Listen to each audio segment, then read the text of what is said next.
Gift family, तुम्ही जर का नवीन मशीन घेतलेली असेल तर तिची काळजी घेणं सुद्धा खूप गरजेचं असतं. हे बघा, ही नवीन मशीन आहे, पिकोची मशीन आहे. जोपर्यंत मशीन नवीन आहे ना तोपर्यंत हे बघा, इथं शटलमध्ये दिवसातून 2 वेळा ऑइल सोडायला विसरायचं नाही.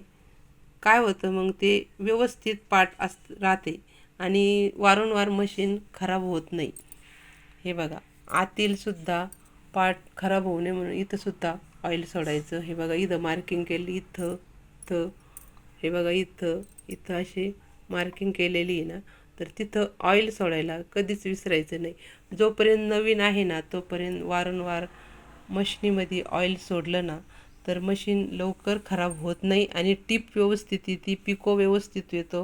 ही पिकोची मशीन आहे, नवीनच आहे, तर हिची पण मी अशीच काळजी घेणार. आणि तुम्ही पण तुमच्याकडे जर मशीन असेल नवीन किंवा जुनी, पण वेळेवर जर ऑइल सोडलं ना तर मशीन चांगली राहते.